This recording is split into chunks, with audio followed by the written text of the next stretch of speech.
Bodoland CM कापआ नैबे मासनि जागायजेननायनिफ्रायनो बड'लेण्डनि गासैबो ओनसोलाव बियो खुंजादोंमोन। दा बे बादायलायनाया फैगौ 15 जुलाइआव क'क्राझारनि साइ स्टेडियामाव बियो जोबथा फाइनाल गेमा जागोन बेवहाय। आरो बेसिम गासै 3760 क्लाबफ्रा बाहागो लादों आरो 70,000नि खाथिफ्राम प्लेयारफोरा बेवहाय बाहागो लादों।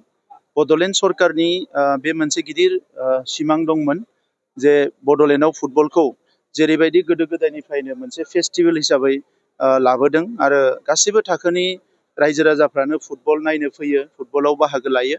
बेवहाय गासै 122 प्लेयारा गेलेयो, नाथाय रोजा रोजा बबेयावबा 10,000 गाहाम 6,000 गाहाम मोनसे फिल्डआव फैनानै रायजो राजाया बाहागो लायो।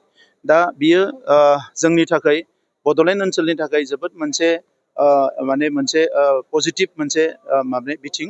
दा बेखौनो नोजोर बोनानै जोंनि लाइमोनफ्रा जाहाथे गावनि सावस्रिखौ फिट लाखिनो हायो आरो बेजों लोगोसे बिसोरो मोजां गेलेनायनि गेजेरजों केरियार दानो हायो। आरो फुटबल फिल्डआव फैनाय रोजा रोजा जोंनि माहारिनि गुबुन माहारिनि गासैबो रायजो राजाफ्रा मोनसे खौसेनि दौलेंजों बिथांमोना गावबा गावनि गेजेराव गोरोबलायनानै संसार जानो हायो, बे थांखिफोरखौ लाखिनाय जादों। आथिखालाव गोबां लाइमोनफोरनि गेजेराव ड्राग्स जानाय, फेसबुकनि थाखाय बायदिसिना अलखदाव गोग्लैनाय बे जेंनाफोरखौ नुदों। नाथाय सासे गेलेगिरि जानो हायोब्ला बिनि जिउआव गोबां डिसिप्लिन फैयो। दा जाय प्लेयार बियो जोबोद डिसिप्लिनै आवगायलांनो हायो। दा नंखायनो जोङो बेखौ लार्ज स्केलाव बोसोरफ्रामबो खुंनानै जोंनि ओनसोलनिफ्राय जाहाथे नेशनेल गेलेखाबाय इन्टारनेशनेल लेभेलनि प्लेयार बरननो हायो बेखौ थांखि लानाय जादों। आरो CM कापआ बोसोरफ्रामबो जागोन आरो दाबा जानाय बायदिनो बे मोनफ्रोमबो VCDCआव, मोनफ्रोमबो समस्तियाव, मोनफ्रोमबो डिस्ट्रिक्टआव, बिनि उनाव सेन्ट्रेलि जागोन। देग्लाय बोसोराव फार्स्ट जोङो खुंजेननाय समावनो दासिमबो जोंहा डिस्ट्रिक्ट लेभेल फाइनाला जाजोबाखैनो। बे समावनो जोंनि भारतनि प्राइम मिनिस्टार बिथाङा जोंनि जे CM काप फुटबल बेखौ मख'नानै बे इनिसियेटिभखौ नेशनेल लेभेलाव मोनसे रिकगनेसन होदों। बियो जोंनि थाखाय जोबोद गोग्गाथावना बाथ्रा। आं खावलायगोन जोंनि फंबायफ्रा जायफोर फुटबल गेलेदों, जोंनि बिनानावफ्रा जायफोर फुटबल गेलेदों, बिथांमोना जोबोद गोसो होनानै गेलेगोन आरो गावबा गावनि जिउआव सासे मोजां राफोद गेलेगिरि जानानै गावजों लोगोसे माहारिखौबो मुलुगाव मुंदांखा खालामनो हागोन।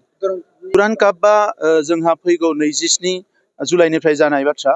दा बेवहाय जोंनि चिफ मिनिस्टार बिथांखौ हांख्रायनाय जादों, बिथाङा फैगोन। लोगोसे इण्डियान आर्मिनिफ्राय बिथांमोना नाजाबाय थादोंमोन भारतनि प्रेसिडेन्ट बिथांखौ।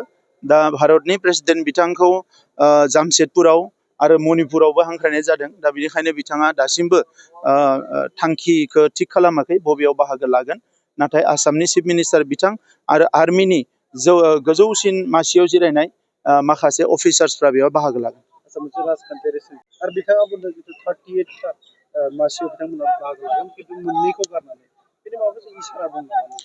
बेवहाय जेबो बेबायदि इसारा एबा बायदिसिना बाथ्राफोरखौ आङो बुंनो नागिराखै।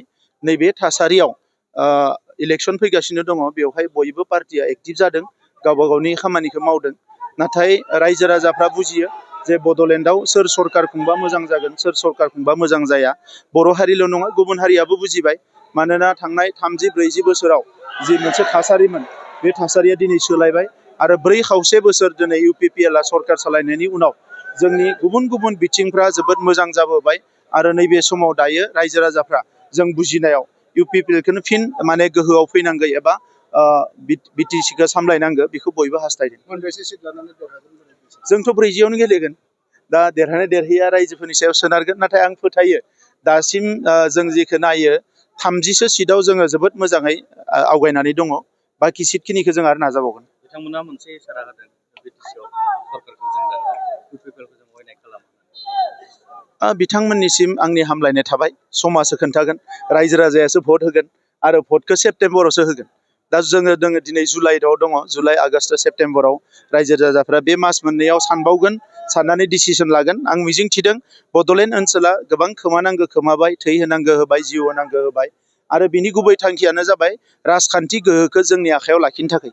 मोनसे समाव जोंनो फरायसालि बिबा होआखै, कलेज बिबा होआखै, इउनिभारसिटि बिबा होआखै, दालां बिबा होआखै।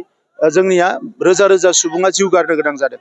आरो बिनिखायनो बड'फा उपेन्द्रनाथ ब्रह्मआ गावनि खाफालखौ गावनो दानांगौ होननानैनो आलादा रायजो बिदोंमोन।